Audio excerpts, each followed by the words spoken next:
entonces, cuando nosotros queremos evaluarlo, sabemos que nos vamos a encontrar con un currículo prescripto o establecido, que era el diseño, el proyecto institucional estratégico, la programación didáctica de los profesores, la programación de los cursos, y el currículo en acción. Y hemos visto que el currículo en acción es la implementación real, efectiva, de qué es lo que ocurre, por ejemplo, a nivel de las aulas, con los aprendizajes de los alumnos, efectivos realmente. Y entonces nos preguntamos, ¿vamos a evaluar solo el diseño? ¿Vamos a evaluar el desarrollo? ¿Vamos a evaluar la efectividad de las acciones? ¿Qué currículo evaluar? Y voy a plantear una pregunta que ya había planteado antes, al comienzo. El currículo como conjunto de documentos curriculares, el currículum en acción, es decir, la implementación, el currículum como experiencias de los alumnos, el currículo como resultados de aprendizaje, es decir, efectivamente podríamos decir, por ejemplo, nuestro currículum es un éxito porque los resultados de aprendizaje de los alumnos han sido los deseados. Recuerden ustedes que tenemos que ver no solo los resultados deseables, sino también los no deseables, los esperados y también los no esperados. Entonces, son los resultados de aprendizaje. El currículum como productos, por ejemplo, los graduados, la calidad de los graduados, de los docentes, el nivel de la transferencia que se hace de los conocimientos de la universidad hacia la sociedad, los servicios brindados por nuestros graduados, por ejemplo, o los servicios internos de la universidad hacia la sociedad. ¿Qué es lo que vamos a evaluar? Si nos preguntamos entonces qué evaluar, continuando lo que estábamos viendo antes, podemos hacer evaluación del diseño curricular, evaluación del desarrollo del currículo, lo cual implicaría siempre, si vamos a hacer evaluación del desarrollo, que tenemos que evaluar también el diseño curricular. ¿Y para qué podríamos hacer estas evaluaciones?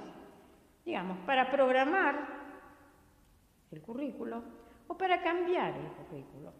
Pero siempre, y yo creo que acá hay que tomar una postura, si vamos a evaluar para mejorar, entonces preguntémonos qué queremos mejorar. Queremos mejorar la enseñanza, queremos mejorar los aprendizajes.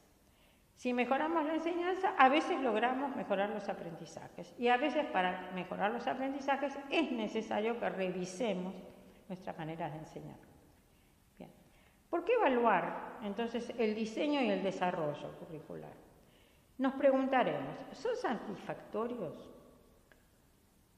Y una segunda pregunta que siempre conviene hacer ¿es imprescindible cambiar el diseño, por ejemplo? ¿Es imprescindible cambiar el desarrollo? ¿O es necesario hacerlo? Una cosa es que sea imprescindible, es un grado de exigencia muy importante. Si decimos es necesario, bueno, estamos afirmando, como digo, también la exigencia, pero no con tal grado de fuerza. ¿O es conveniente? Y si decimos es conveniente, acá tenemos una opción mucho más suave, podríamos decir. ¿Es imprescindible cambiar? ¿Es necesario cambiar? ¿Es conveniente cambiar? Yo creo que los responsables de hacer la evaluación es bueno que se planteen esta pregunta. ¿Es necesario para mejorar la enseñanza y los aprendizajes hacer estos cambios? ¿Imprescindible, necesario, conveniente? ¿Y qué decisiones conviene tomar para lograr un diseño apropiado o qué decisiones conviene adoptar para hacer un desarrollo apropiado? Vale la pena plantearse estas preguntas y tratar de dar una respuesta que sea una respuesta guía para el trabajo de la evaluación. El currículo, entonces, si recordamos, habíamos hablado de un currículo establecido, de un currículo que habíamos llamado enseñado, currículo establecido eran los papeles, currículo enseñado era el desarrollo del currículo, y nos preguntamos entonces, cuando se desea hacer cambios, ¿vamos a afectar solamente el currículo establecido, los papeles, o vamos a afectar también el currículo enseñado? Cualquiera sean estas respuestas, también nos tendremos que preguntar, ¿pretendemos cambiar el currículo realmente aprendido por los estudiantes? ¿Es lo primero? ¿Cambiar el currículo establecido? ¿El currículo establecido y el currículo enseñado? ¿O nos interesa también cambiar el currículo realmente aprendido? Y acá quiero también, me parece, ser clara. ¿Qué se piensa cambiar? Cuando se decide cambiar el currículo, siempre, a mi juicio, se piensa que la razón del cambio no es solamente cambiar el diseño. Realmente, cuando queremos cambiar el currículo aprendido, que me parece siempre la razón fundamental que nos guía, tenemos que cambiar, revisar el currículo diseñado y también tenemos que mirar el currículo desarrollado. Pero vuelvo a decir, creo que siempre el objetivo final es cambiar los aprendizajes de los alumnos, mejorar los aprendizajes de los alumnos. Ahora, en realidad, siempre nos haremos preguntas sobre qué es imprescindible cambiar en el currículo establecido, por ejemplo. Y para eso me parece que hay que estudiar. Si el problema, yo quiero cambiar, recuerdo, el currículo aprendido por los estudiantes. ¿Es imprescindible que cambie el diseño? Acá tengo que tomar una postura. Y mi hipótesis previa irá interesada a tratar de contestar esta pregunta. ¿Es imprescindible cambiar el diseño? ¿Es imprescindible cambiar el desarrollo para cambiar los aprendizajes de los alumnos? ¿Dónde está el problema? Voy a tratar de decidir si el problema es de diseño, si el problema es de implementación del diseño, o son las dos cosas. A veces no es necesario cambiar el diseño, porque ese diseño una vez se advierte, incluso en las evaluaciones de los currículos. Uno, como digo, advierte que ese diseño nunca fue realmente implementado, o que no fue implementado totalmente. Muchas veces encontramos, por ejemplo, una gran cantidad de optativas entre aquellas que, según el plan de estudios, habría que ofrecer a los estudiantes, que por falta de recursos nunca se llevaron a la práctica. El problema puede ser de implementación, o los métodos de enseñanza no están de acuerdo con el espíritu con el cual se había diseñado el currículo. Entonces hay que poner el acento en las formas de enseñar. Por lo tanto, vuelvo a decir, puede ser que el diseño sea necesario como objeto de cambio o que la implementación, mirando solamente la implementación y actuando solo sobre la implementación, se obtengan los resultados deseados. En otras ocasiones es necesario cambiar el diseño y cambiar la implementación para obtener el resultado buscado, que es que mejoren los aprendizajes de los estudiantes. Los cambios del currículo, entonces, se pueden referir según el tipo de cambio. Puede ser creación o cambio estructural de transformación del currículo. Algunos llaman a esto el Big Bang.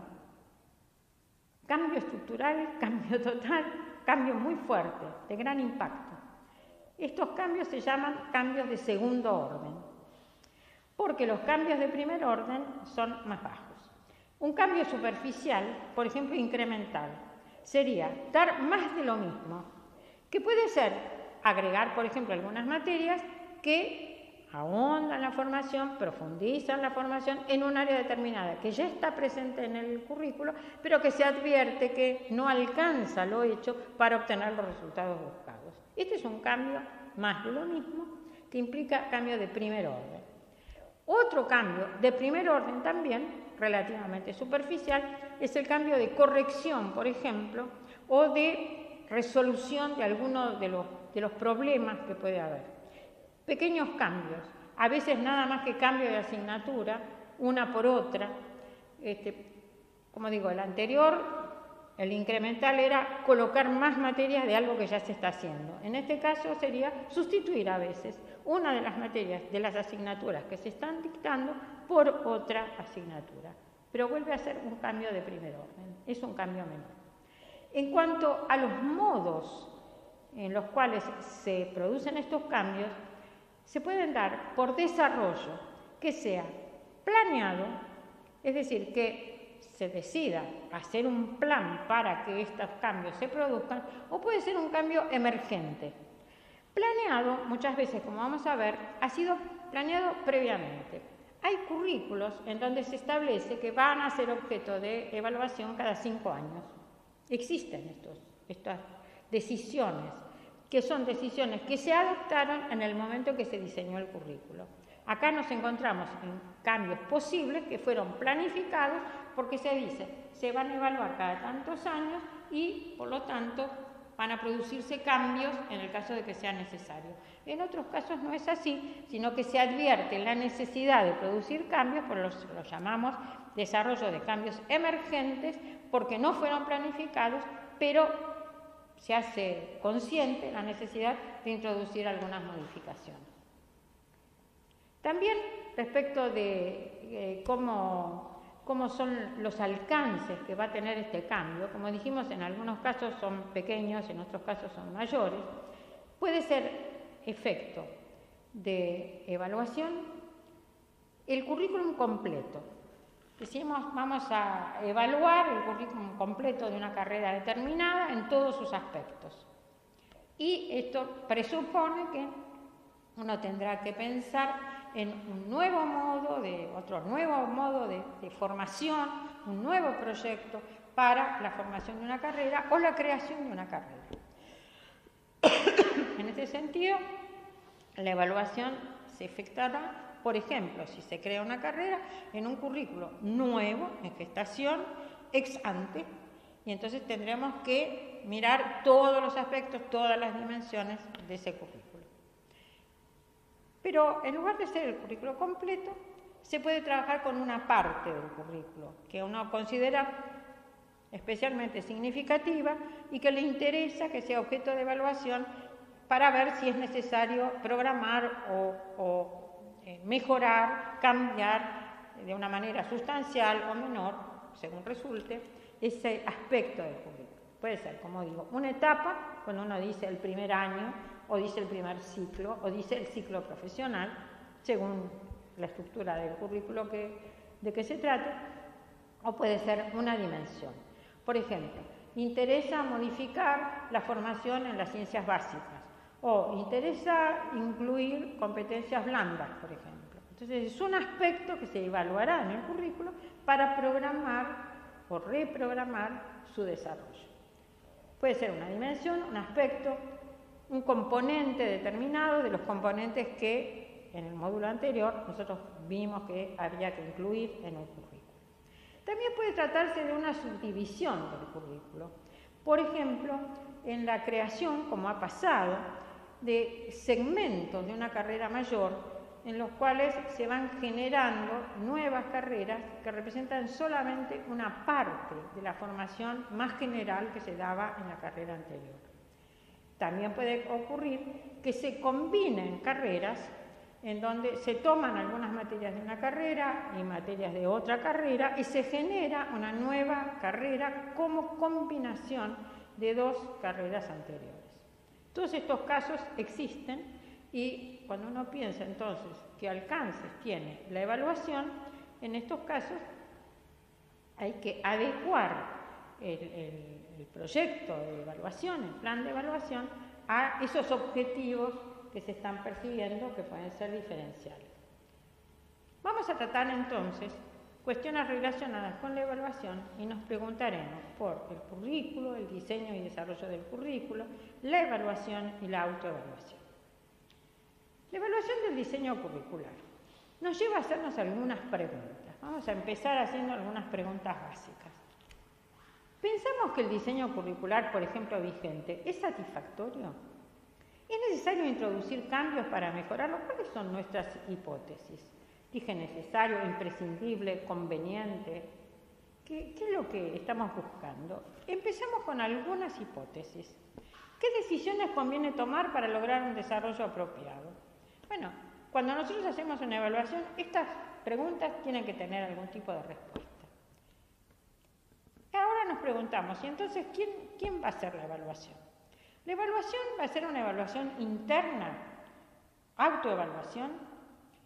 Será, por ejemplo, la institución que lleva adelante el proyecto o que ha sido la autora del proyecto curricular quien va a hacer la evaluación. ¿Va a ser un grupo interno a esa institución?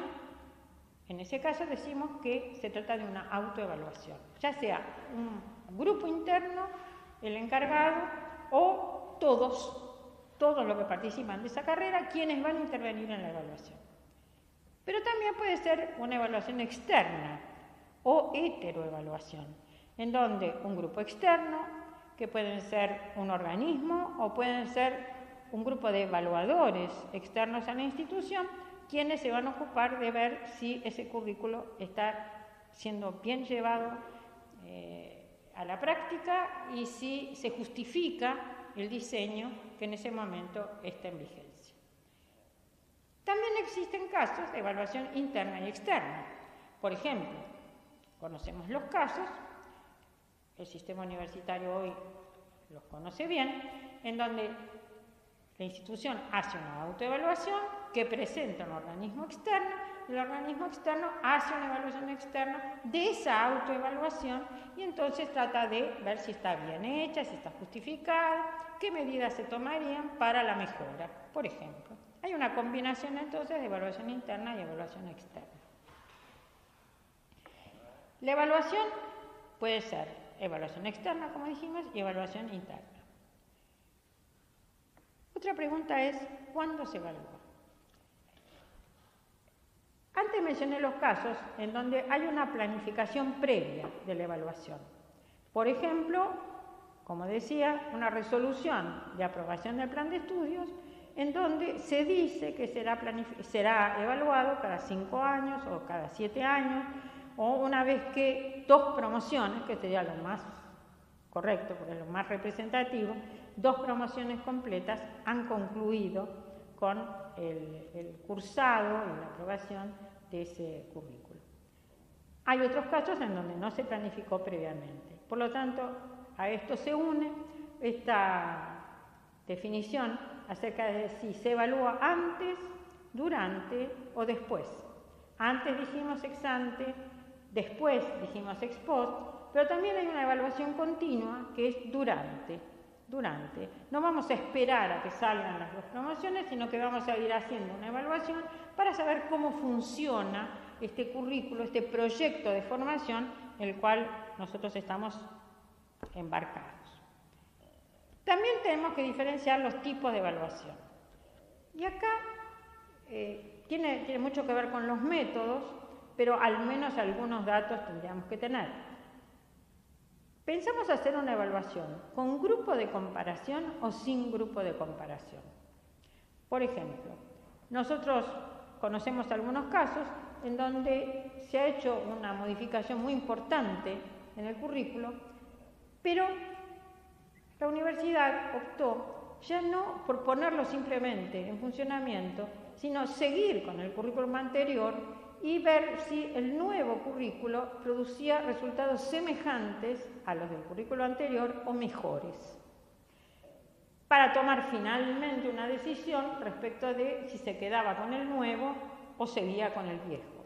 Hay algunos casos en donde se adoptaron los nuevos currículos. El caso, por ejemplo, del currículo basado en problemas, esto conocemos que ha sucedido en algunas universidades. ¿Con grupo de comparación o sin grupo de comparación? Esto equivaldría en términos de método de investigación con grupo experimental o grupo cuasi experimental o no experimental. Todo esto se encuentra, estas 3 opciones de metodologías de evaluación, se encuentran en el campo de evaluación del currículo.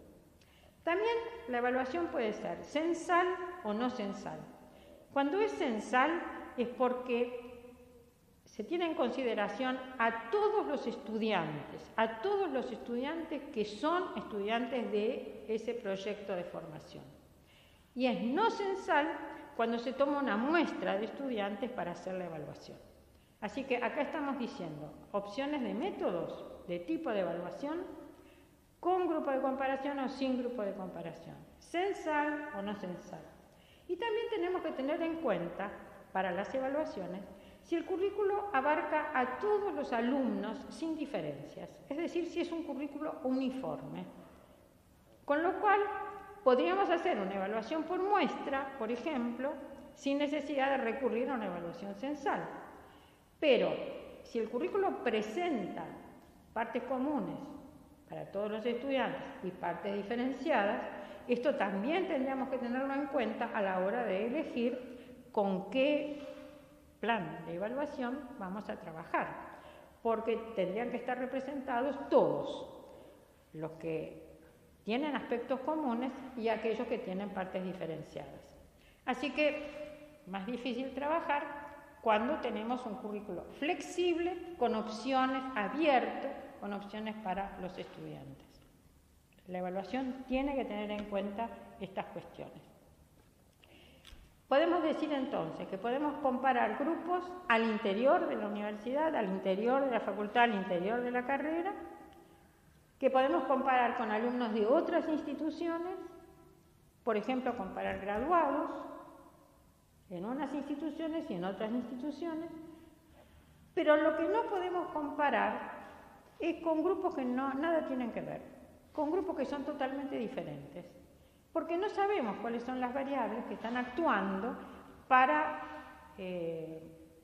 poder evaluar luego realmente y poder hacer hipótesis causales entre, por ejemplo, el proyecto, el diseño curricular o el desarrollo curricular, los métodos de enseñanza y los resultados obtenidos. Si son grupos totalmente diferentes, ya esa comparación no se puede hacer. Se puede comparar lo comparable, nada más. Y lo comparable tiene algunas restricciones para que puedan efectivamente justificarse las comparaciones.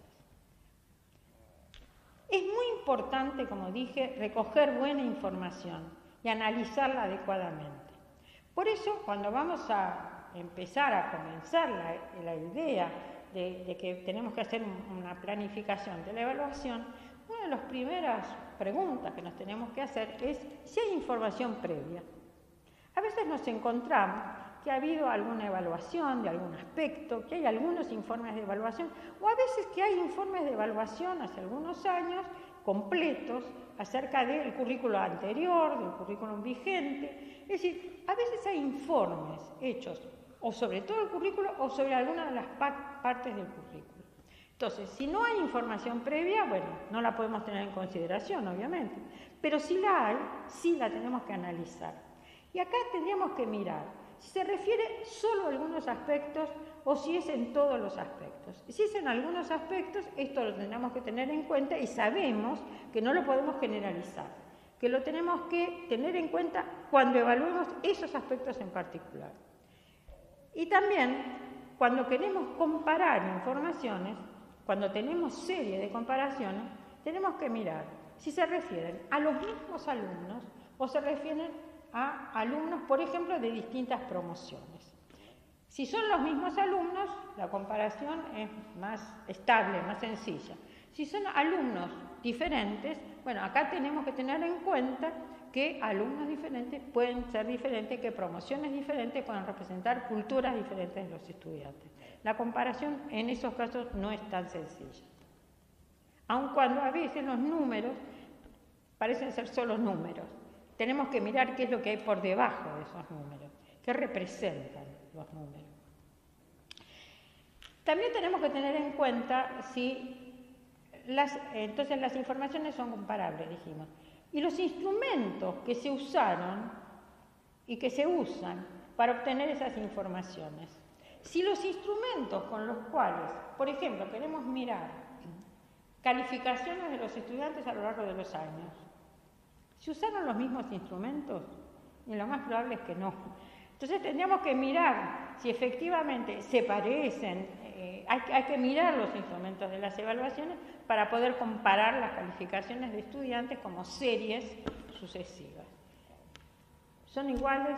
¿Son semejantes? Puede ser que no sean exactamente iguales, sería muy difícil que sean exactamente iguales, pero ¿son semejantes? ¿Son diferentes? ¿En qué se diferencian? Para poder hacer comparaciones de resultados de medición, tenemos que ver cuáles son los instrumentos que se usaron para medir. Si esos instrumentos son iguales, podemos hacer la comparación. Si son semejantes, lo cual es resultado de una interpretación y de un análisis, ¿no?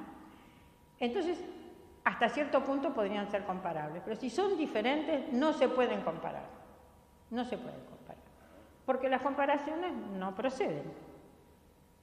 Hemos medido con distintos instrumentos.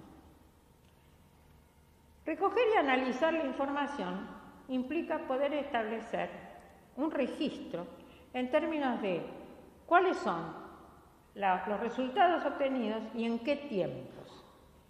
Estoy planteando que hay que poder ubicarlos en un sistema de coordenadas, en donde tenemos resultados y tiempos.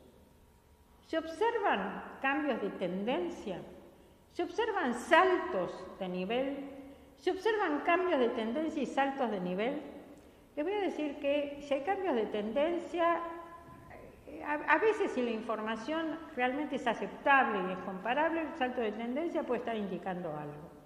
Si hay saltos de nivel, hay que tratar de explicar por qué se produjeron saltos de nivel. Y si observan al mismo tiempo cambios de tendencia y saltos de nivel, es difícil la interpretación, hay que ser muy cuidadoso cuando se hacen esas interpretaciones y las conclusiones que se pueden sacar de estos casos. ¿Hay recursos disponibles para el trabajo de evaluación? Una pregunta indispensable. Si se acomete la tarea, si uno comienza una tarea de evaluación, tiene siempre que preguntarse si hay recursos suficientes. Recursos de personal. Personal capacitado en evaluación. Evaluar es algo difícil. Y, bueno, evaluar con personas que no están acostumbradas a evaluar, que no tienen los saberes necesarios de evaluación, puede tener los suyos propios en sus disciplinas, pero no siempre los tienen en evaluación. Por eso es necesario saber si hay personal que tiene experiencias en evaluación, experiencias previas, si tiene formación en procesos de evaluación. ¿Hay personal capacitado?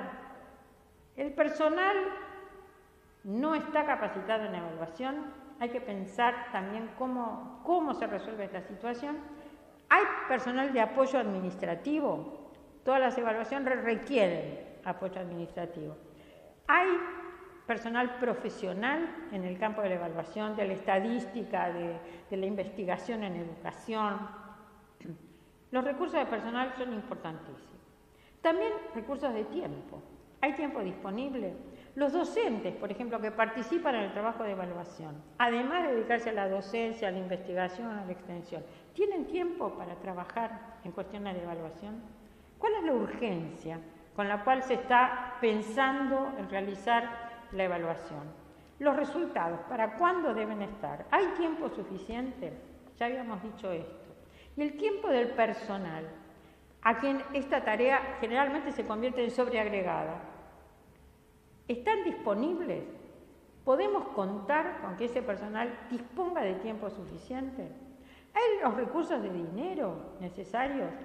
Y sobre todo, acá hay una pregunta en estos tiempos fundamental. ¿Hay recursos informáticos y personal adecuado para manejarlos?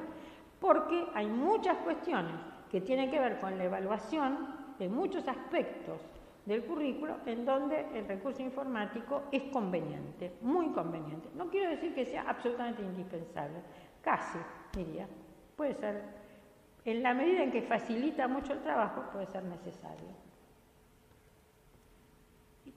Pero hay riesgos, porque yo dije la información es muy importante. La información tiene que ser buena, tiene que ser confiable, tiene que ser significativa. ¿Y qué ocurre con informaciones? Yo voy a dar algunas características, algunas cosas que han sucedido en distintos procesos de evaluación y que uno encuentra en la literatura como problemas. Un riesgo son los mensajes mal expresados, en donde a veces se anuncia algún resultado de la evaluación o se hacen preguntas que han recibido una respuesta y esa respuesta se transmite mal a los interesados, con lo cual se genera una reacción en contra. Bueno, este mensaje mal expresado debe ser cuidadosamente reelaborado. A veces hay una retransmisión defectuosa, porque como vamos a ver, además de las comunicaciones escritas en las instituciones, hay comunicaciones personales. Entonces, fulano me dijo que, o tales están pensando en hacer tal cosa, o tales materias van a desaparecer, van a reemplazar esto por aquello. generan problemas terribles dentro de las instituciones y muchas veces malogran el trabajo de evaluación y de rediseño. La información insuficiente. Se da información pero no es completa, es solo parcial y se generaliza. Y esto genera también reacciones en contra. Supuestos no aclarados ni revisados. Cuando digo no aclarados ni revisados, estoy diciendo que no siempre las personas analizan sus propios supuestos y esto pone en riesgo todo el trabajo, porque los supuestos son fundamentales en cualquier trabajo de diseño y de evaluación. Periodos de observación insuficiente. A veces cuando la evaluación se hace demasiado urgente, no se da tiempo a que los procesos de enseñanza y de aprendizaje concluyan. Se evalúa antes de que haya tiempo, de que las personas piensen, reflexionen y finalmente aprendan. El aprendizaje es algo que ocurre a lo largo del tiempo. No puede producirse simplemente porque hay urgencia en encontrar resultados. También a veces hay prejuicios valorativos. Estas cosas están bien y suponemos que están bien y no lo ponemos en juicio. Es decir, hay que poner todo en duda. Para que las evaluaciones sean efectivas, hay que poner en duda lo que uno piensa, lo que uno cree que va a encontrar. Y también estamos diciendo entonces que a veces las evaluaciones son prematuras. Estoy diciendo, si yo decía hace un rato, es necesario que pasen 2 promociones. Bueno, no siempre estamos en condiciones de esperar 2 promociones. Es cierto que a veces quienes están a cargo de la implementación se dan cuenta de que hay algún pequeño problema que aparece en el diseño curricular. Quizás no convenga esperar demasiado tiempo antes de corregirlo. En otras ocasiones estamos tan ansiosos que queremos hacer una evaluación rápido, antes de que el proceso de formación termine. Y quiero decir que en ese caso los resultados no van a ser adecuados. Es un caso de evaluación prematura. Otros riesgos son que haya una concentración en intereses pasajeros o superficiales. Es decir, hay temas que a veces se ponen de moda o que a veces resultan atractivos para algunas personas y entonces se va a buscar en el currículum ese punto. Pero hay que llegar a una conclusión respecto de si es una cuestión decisiva, si es una cuestión de interés momentáneo. Hay que tener mucho cuidado. Concentración exclusiva en el corto plazo. Es decir, obtener resultados rápidos. Por ejemplo, nosotros habíamos visto ya lo que eran las curvas en S, las curvas en J, cuando hablamos de diagnóstico de necesidades. En estos casos, entonces, a veces lo que se mira es solo el resultado a corto plazo. Nuestros graduados obtienen rápidamente el mejor de los reconocimientos, pero pasado un tiempo sus conocimientos se volvieron obsoletos, por ejemplo, y ya no sirven. Entonces, a veces el entrenar a los alumnos, el capacitarlo para trabajos de corto plazo, por ejemplo, puede resultar exitoso al principio. Pero esos alumnos que resultaron capacitados, entrenados en ciertas competencias, por ejemplo, específicas, pierden vigencia con el tiempo. Y si nosotros los hubiéramos formado en destrezas más generales, quizás hubieran tenido la capacidad de adaptarse más rápidamente a los cambios. Es decir, que a veces los resultados a corto plazo son resultados de capacitación, entrenamiento muy específico, pero no lo son para la búsqueda de resultados de mediano plazo y adaptaciones de mediano plazo. Hay falta de atención a veces a aspectos importantes. Nosotros hemos hablado de una variedad de componentes. Todos esos componentes son importantes. Podemos ser muy exitosos en el logro de algunos de los resultados de algunos componentes, pero si no están todos, nuestra formación, la formación que estamos brindando, va a presentar déficits. Hay falta de discriminación a veces entre lo importante y lo no importante. Es cierto, no todos los aspectos tienen el mismo nivel de importancia, pero a veces la falta de alguno de ellos también es importante. Hay mala categorización de la información. La evaluación implica siempre recoger gran cantidad de información, pero hay que trabajarla bien. hay que poder organizarla adecuadamente, hay que poder interpretarla adecuadamente. A veces no se da el mismo valor a las pruebas que a las contrapruebas. Esto es muy característico de los procesos de evaluación. Encontramos lo que está más de acuerdo con lo que nosotros estamos buscando. Y cuando aparecen respuestas que no son las que estamos buscando, que son contrarias a lo que estamos buscando, las dejamos de lado. Yo diría que hay una especie de tendencia humana a hacer este tipo de cosas, pero es absolutamente contrario a lo que serían las normas de la elaboración de juicios críticos, juicios rigurosos, juicios serios. Por lo tanto, tenemos que mirar tanto, como dije, lo deseable como lo no deseable, lo esperado como lo no esperado, lo directo como lo indirecto. Entonces, veamos qué criterios se pueden utilizar para la evaluación del currículo. En primer lugar, criterios principales: claridad de fines y objetivos y alineamiento de fines y objetivos al plan total. Esto tiene que ser mirado el plan total como un objeto completo de evaluación. La pertinencia de los fines objetivos y del perfil del graduado para el futuro a corto y mediano plazo. No nos podemos quedar siempre solo en el corto plazo, sino que también apuntamos al futuro y al mediano plazo. Y tienen que ser pertinentes. ¿Qué quiere decir pertinentes? Tienen que ser valiosos desde el punto de vista social, desde el punto de vista profesional y desde el punto de vista personal. Así que encontrar marcos de acción en los cuales los conocimientos y habilidades desarrollados a partir justamente de este proyecto de formación que es el currículo, tienen que ser valiosos. Y valiosos, vuelvo a decir, con valor social, con valor profesional y con valor personal. La consistencia del currículo es fundamental porque todo el proyecto tiene que ser coherente en sí mismo. Todo él tiene que poder ser visto de una manera integral.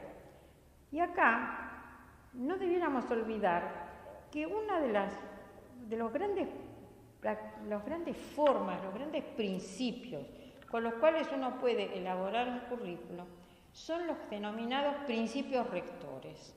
Son como el lema que se adopta para el cambio. En las profesiones de la salud en algún momento fue salud para todos en el año 2000, por ejemplo, lo cual implicaba que la medicina curativa, por ejemplo, debía ser sustituida o completada por la medicina preventiva. Y esto afectaba no la inclusión simplemente de una asignatura, sino el modo en que se enseñaban todas las asignaturas. Esto es lo que estamos llamando principio rector. El hecho de que la profesión tiene que ser una profesión que respete las condiciones del ambiente, por ejemplo, y que todas las profesiones tienen que respetar las condiciones ambientales o tener en cuenta las condiciones ambientales. Estos son principios rectores. Que todas las profesiones en las cuales nosotros formamos a los estudiantes universitarios tienen que respetar los principios de higiene y seguridad en el trabajo. Entonces, esto no es que se enseñe en una materia, en una asignatura que sea higiene y seguridad, sino que debería estar presente en todas. Sustentabilidad, respeto al ambiente, higiene y seguridad. Son principios básicos en la formación de cualquier profesional. Entonces digo a esto muchas veces, y en algunos casos, porque representa un giro importante en la formación de esa profesión en relación con el desempeño profesional futuro de los graduados, es lo que denominamos principio rector. Cuando hablamos de coherencia, de consistencia, estamos diciendo que tienen que ser consistentes si hay un principio rector con el principio rector. Formular estos principios rectores es uno de los modos de lograr precisamente la integralidad del currículo como visión completa. Coherencia interna del plan total. Secuencia y continuidad, lo cual implica resolver adecuadamente la distribución horizontal y vertical, que esté justificada que sea adecuada en el proceso de formación. Tenemos que mirar cuáles son las secuencias y que haya continuidad, que no haya saltos. La fragmentación es uno de los grandes males que tienen los planes de estudio. Bueno, tenemos que resolver eso adecuadamente y tenemos que mirar qué es lo que ocurre en el currículum vigente o en el proyecto que estamos diseñando. Es necesario mirar cuidadosamente cómo se emplea el tiempo curricular. En realidad, un currículo es una distribución de tiempos entre disciplinas, entre asignaturas y una asignación de tiempos al desarrollo de todos los componentes que nosotros antes habíamos mencionado del currículo. Entre otros principios también se encuentra el de flexibilidad. Es un gran criterio para la evaluación. Tenemos que mirar si el currículo presenta y en qué magnitud presenta flexibilidad y si atiende a la inclusión y diversidad de intereses y necesidades de los estudiantes. ¿De qué manera lo hace? También tenemos que mirar si integra los distintos componentes, por ejemplo, de formación general, formación básica y formación profesional. ¿Cómo se insertan los distintos componentes? ¿Cómo se resuelve la inserción de los distintos componentes? Si hay conexión presente en el currículo de, por ejemplo, la docencia en su relación con las otras misiones de la universidad, como son la investigación, la extensión y la transferencia. ¿De qué manera se resuelve esa relación que tiene que haber entre la formación que reciben los estudiantes y las otras misiones de la universidad? Tenemos que mirar también como criterio la actualidad y transferibilidad de los contenidos y habilidades desarrollados en el programa de formación. Actualidad.